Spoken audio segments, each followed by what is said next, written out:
In the first year when it was actually started, I thought it was kind of amazing because that was really a chaotic year, because that was the year Bobby Kennedy was killed, Martin Luther King was killed, the Vietnam War was going on. I wasn't born yet, and this organization was brought forth out of a garage. A few people would be there, and it gradually just kind of grew a little bit as the word got around.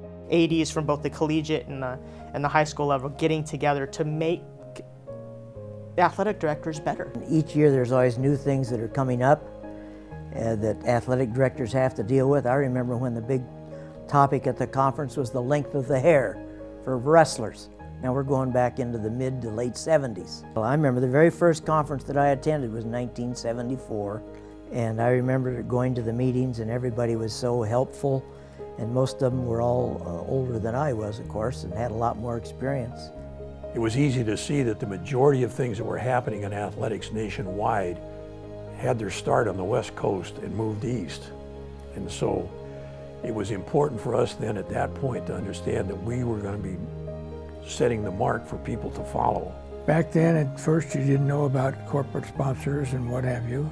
And so you would make enough money with the vendors and the registration fees to keep the thing going. When I first started out, there weren't any girls' athletic teams.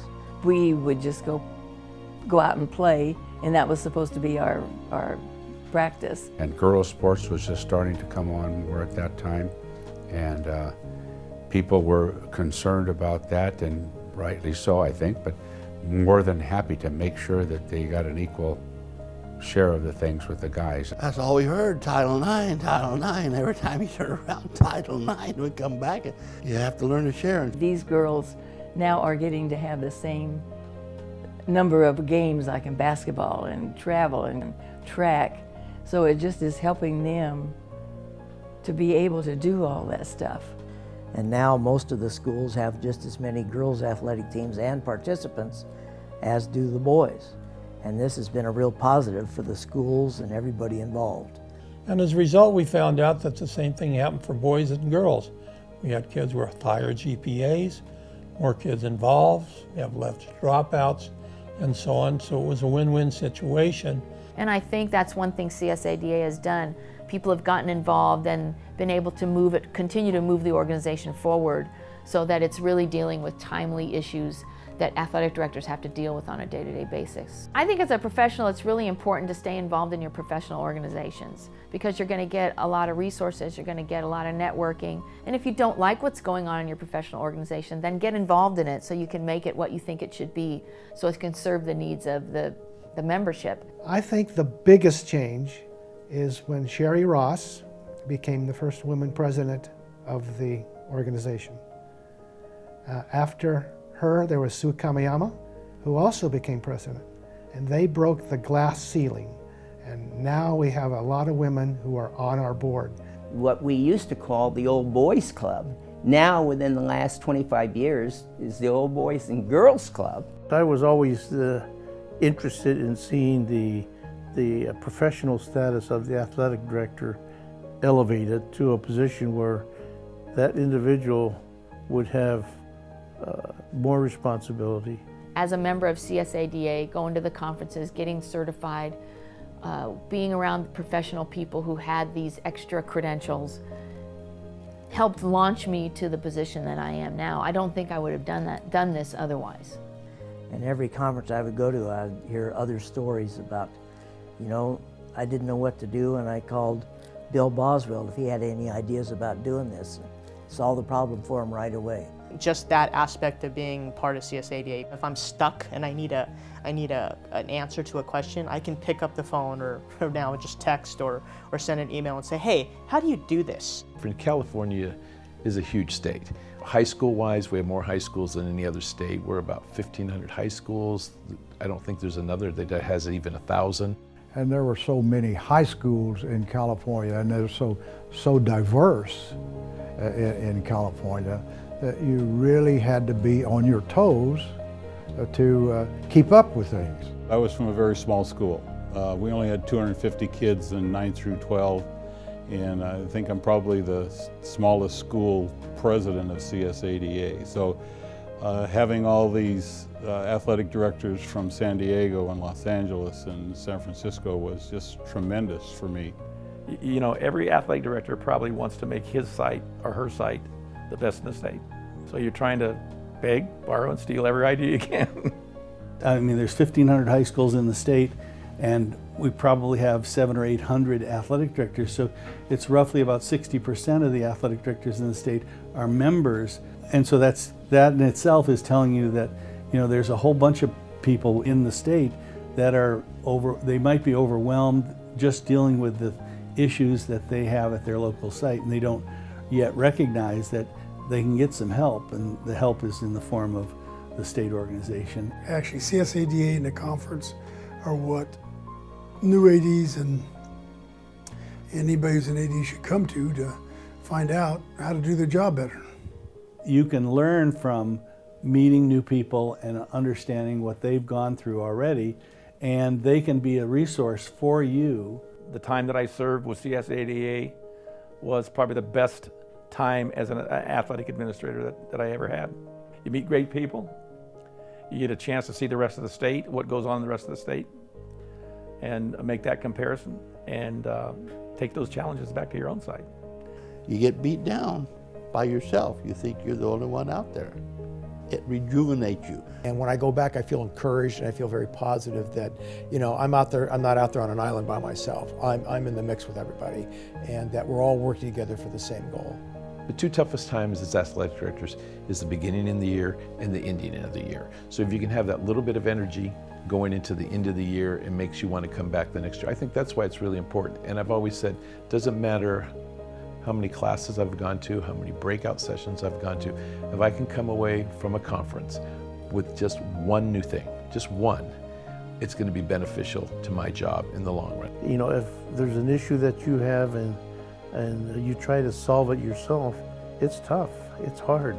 And so when you come here and listen to other people talk about the same issues, it makes it a lot easier to come up with a solution.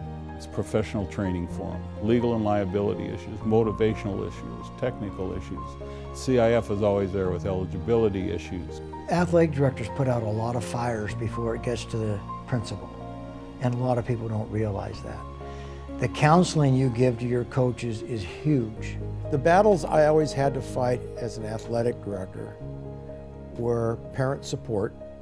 And by that I mean, if you tell a kid he's got to be at practice or he's got to go to all the games, they don't think that's necessary. Do they care if their kid flunks algebra? Maybe. Do they care if their kid doesn't get enough time to bat? Big time problem. Do what's best for kids. It's not what's most popular for the adults or the parents or the administrators or anybody else. It's always what is best for kids. The rules are ever changing. The student athletes are, you know, ever changing, and you got to keep up with the times to be able to reach them and help them and guide them along the way. And the rules for parents and, you know, everything. It's not like it was when I started 41 years ago. Don't take anything for granted because it went good last year. Doesn't mean that you should stand pat. You should try to say, okay, is there something we can do to make it better? Being around people that are that committed to athletics is the joy in my life. Other things like titles and positions aren't as important to me, but working with these kinds of people on the board is a phenomenal experience. We have 33 volunteer members. It's one of the biggest volunteer associations in the nation. And so all of them are putting hundreds of hours of their own time. There isn't a CSADA office with a staff, so it's really homegrown. It's people giving of their time to plan the conference, to make sure that athletic directors have resources and a support system that they need. We had Tom Danley, who was in it for a long time. I almost refer to him as the godfather of CSADA. And you know, you learn how to get some things done that some of us never would have figured out how to do. And we understood that we couldn't do it the same way, but it also showed you, yes, you can get these kind of things done if you're persistent and, you know, and go after things. Coca-Cola wanted to go after Bill Walsh, and they came to me and said, you got him, how can we get him? We were offering him major money, and he won't do it. And I said, well, I'm not going to tell you how I did it exactly, but I will say this. He did it for us at no cost. One of the big things we dealt with, one of the most important things, was the concussion situation. California is a leader in that. When you look around this country to see what other states are doing, a lot of times they look to California. Our leadership from the state on down is really important. They have impacted thousands of young people's lives because what they do, no one else really tries to do. There was a school in Northern California that had a big fire that went through their town, and they lost a lot of equipment. And we donated a large amount of money to the school and to the football program so that they could get back on their feet. And the artificial world of athletics allows them to develop problem-solving skills that will help them as adults to be able to deal with situations with their family or even in their workplace. And if we can give them skills that can help them make those decisions, they're going to be the ones that are going to be running CSADA in the future. When you're growing up, you go to the refrigerator to take something out.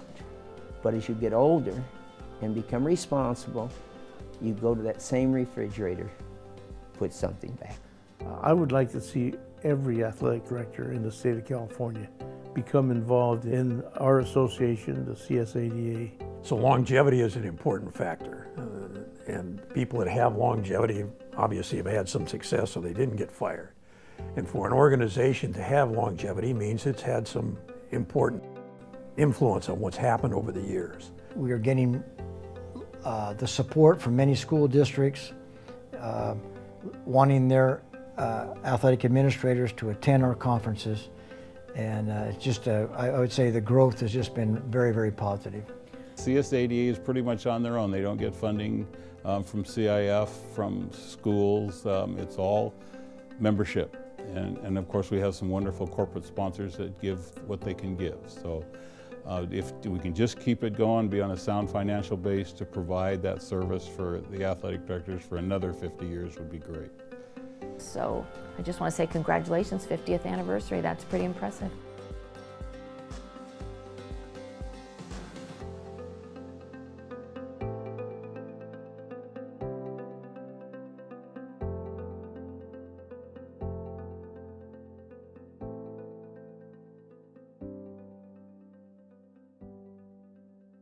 Thank you, CSADA.